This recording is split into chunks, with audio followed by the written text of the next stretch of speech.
NFT. Alors, c'est la naissance d'un nouveau mouvement qu'on va étudier avec John Karp. Bonjour. Bonjour. Vous êtes l'auteur avec Rémi Peretz de NFT Révolution, naissance du crypto art. Je disais que c'est le premier ouvrage que, en tout cas, je découvre moi sur le sujet. Ça a démarré par un constat, j'ai l'impression, votre ouvrage, c'est cette effervescence autour d'œuvres d'art qui se sont vendues à des prix complètement délirants. Alors, est-ce que c'est délirant ou pas? Justement, ça fera partie des questions qu'on étudiera. Mais pour vous, c'est le signe d'une révolution dans le monde de l'art. On n'est pas du tout sur une bulle spéculative, à savoir des œuvres d'art, donc pour resituer virtuelles, qui sont vendus sous forme de jetons numériques non fongibles, c'est-à-dire uniques, totalement uniques. Exactement. Donc en effet, vous avez raison de parler de cette actualité qui a été couverte dans les médias, souvent sous l'angle spéculatif justement, à savoir en effet, il y a eu cette fameuse vente qui a eu lieu en mars dernier de l'artiste qui s'appelle Beeple, une vente qui a été réalisée pour 69 millions de dollars chez Christie's pour acheter donc, on va dire un patchwork de 5000 dessins qu'il a réalisé, mais ce qu'a acheté la personne, c'est simple, donc c'est une image que tout le monde peut sauvegarder sur son ordinateur, et donc ce qui a été vendu, c'est ce NFT, ce non-fungible token, ce qui est tout simplement un titre de propriété d'un objet virtuel, qui donne les attributs de propriété d'un objet virtuel au même titre que n'importe quel titre de propriété, donc comme si vous aviez un acte notarié, comme pour votre appartement, vous avez la même chose pour un objet virtuel. Et donc, vous retrouvez tous les attributs de propriété, à savoir le vendre, l'échanger, le prêter, le détruire si vous voulez, le mettre en gage pour un crédit. Et donc, il y a un marché qui s'est créé. C'est un concept totalement nouveau dans le monde du numérique où justement tout est a priori reproductible, téléchargeable librement ou de manière illégale, peu importe. Et là, d'un seul coup, on se retrouve dans un univers où on a de la rareté, on a de l'unicité, on a un titre de propriété. Pour autant, nous, quand on a commencé à s'y intéresser dans Smartech, j'avais titré La folie des NFT. Il y a quand même un emballement. Non, quand vous parlez des sommes de vente chez Christie's. Il y a clairement un emballement.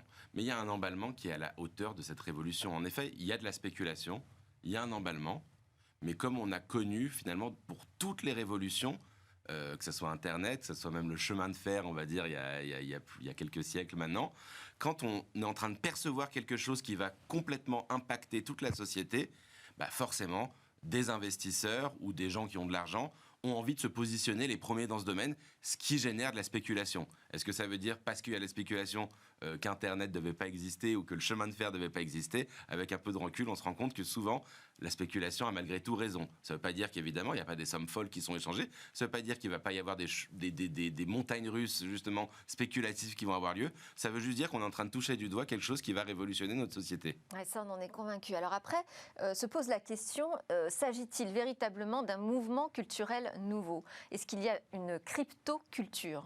Alors, c'est exactement l'objet du livre. On fait un peu la comparaison, nous, avec, par exemple, il y a, au début du siècle, le Club de Paris, où des artistes se sont retrouvés de toute l'Europe de l'Est, dans des cafés à Montmartre, et chacun... ils échangeaient toute la nuit, il y avait un ping-pong permanent, et chacun est devenu un peu le maître d'une école, qui sont devenus le fauvisme, le cubisme, voire l'impressionnisme.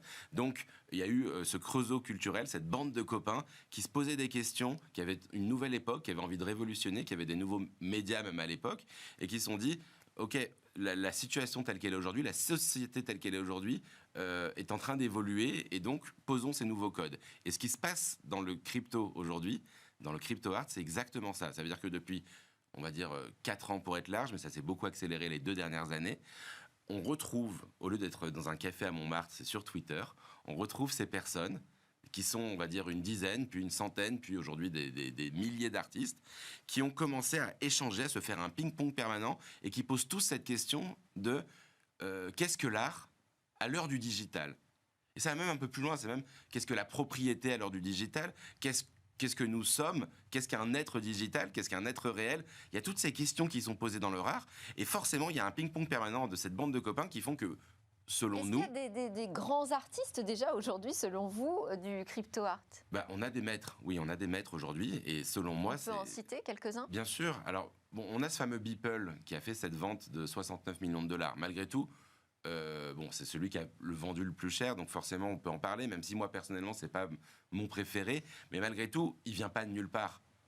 Faut comprendre une chose qui est révolutionnaire quand même, c'est que cet artiste qui s'appelle Beeple, ça fait plus de 13 ans que tous les jours, du lundi au dimanche, il fait un tweet avec un dessin en 3D qui commente plus ou moins l'actualité ou ses états d'âme personnels, et il a fait ça pendant 13 ans. Donc aujourd'hui, on a plus de 5000 œuvres qui sont sorties. Cette personne-là, elle avait des followers, elle avait de la notoriété, mais elle vivait pas de son art. Il pouvait avoir des collaborations avec des grandes marques, on va dire, hein, comme le font la plupart des créatifs, mais seulement une fois qu'on a créé cette rareté numérique, une fois qu'on a créé ce NFT, il a commencé à pouvoir vivre de son art. Et lui, pour le coup, Beeple, c'est un bon exemple. On se pose la question de, justement, tout le monde peut vivre de son art aujourd'hui. Comment on va s'y retrouver? Parce que votre ouvrage, c'est aussi un guide pour les personnes qui voudraient devenir collectionneurs. C'est ça. Comment on s'y retrouve entre un faux artiste, un bon artiste, une œuvre qui aura vraiment de la valeur dans le temps? C'est comme le marché de l'art traditionnel. Et c'est comme tous les marchés traditionnels, d'ailleurs. Il faut connaître. C'est le point de départ de tout. D'ailleurs, c'est le conseil numéro 1. On a fait beaucoup d'interviews dans le livre aussi de connaisseurs, d'experts, de personnes qui sont dedans depuis longtemps. La première chose qu'ils disent tous, c'est renseignez-vous, renseignez-vous, renseignez-vous. On ne peut pas juste... On se renseigne où, comment? Alors, il y a votre guide, mais qu'est-ce qu'il dit? Comment il nous aide? Alors, notre guide, c'est un bon point de départ parce qu'il vous donne plusieurs clés. Il vous donne une première clé qui est déjà de comprendre ce mouvement culturel. C'est-à-dire que ce n'est pas uniquement économique.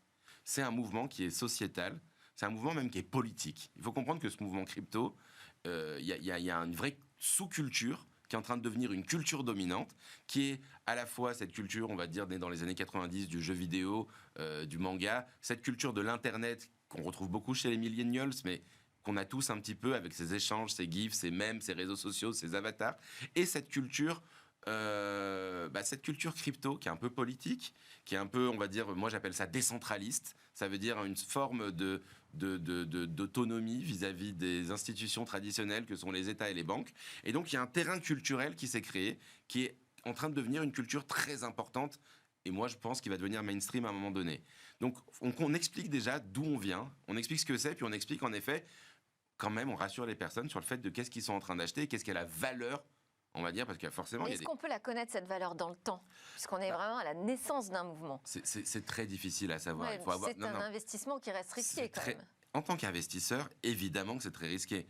Et moi, c'est ce qu'on explique dans le livre, c'est que d'abord, il faut être amateur, ensuite collectionneur, et éventuellement, une fois qu'on maîtrise vraiment le côté amateur et collectionneur, on peut se poser des questions d'investissement. Mais il faut connaître ce qu'on fait, et c'est très risqué, parce qu'aujourd'hui, on achète des pièces. C'est vrai que moi, je suis collectionneur, j'achète des pièces, j'estime que c'est des pièces de maître, j'estime que c'est les nouveaux Banksy, les nouveaux Basquiat, les nouveaux Picasso, mais peut-être que je me trompe, évidemment. J'ai aucune... Enfin, si j'étais capable de savoir que dans 50 ans... Est-ce qu'il y a des artistes déjà qui ont une cote? Est-ce qu'il existe une cote, par exemple? On n'a pas de cote officielle comme dans le marché de l'art traditionnel, mais on a des artistes qu'on appelle des blue chip artistes, on va dire. Ça veut dire des artistes de référence qui sont chacun un peu justement le fer de lance de nouveaux mouvements. On a un artiste qui s'appelle Murat Pak, par exemple, qui a fait une vente chez Sotheby's il y a 2 mois maintenant. Et Murat Pak, donc c'est un artiste anonyme qui existe depuis, on le connaît depuis 12-13 ans sur les réseaux sociaux sous le nom Murat Pak. On ne sait pas si c'est un homme, une femme, un collectif. Il y en a même qui le soupçonnent d'être une intelligence artificielle. Et donc, il a créé un réseau social, un compte Twitter déjà il y a 5 ans qui s'appelle Archilect, qui est une intelligence artificielle qui s'enrichit de différentes images pour définir ce qui est esthétique. Et donc, qui retranscrit ça sur un compte qui a plusieurs millions de followers aujourd'hui, qui s'appelle Archilect. Et cet artiste-là pose les questions. Une dernière phrase, s'il vous plaît, parce qu'on arrive à la fin de l'interview. Vous vouliez dire quoi? Il pose quelle question? Il pose cette question tout simplement de qu'est-ce que l'art à l'heure du digital? Et ben voilà, alors si vous voulez avoir davantage de réponses, il va falloir lire NFT Révolution Naissance du Crypto Art, donc écrit par John Karp et Rémi Peretz. Pour l'instant, on peut l'acheter en NFT, justement, votre ouvrage il est 100% numérique, mais à la rentrée, il pourrait y avoir une version papier qui sera d'ailleurs offerte, enfin envoyée à ceux qui ont acheté l'œuvre en NFT. Merci beaucoup, on en reparlera, on continuera d'en reparler dans Smart Tech. C'est l'heure de notre talk sur les conséquences du télétravail et une délocalisation de l'emploi.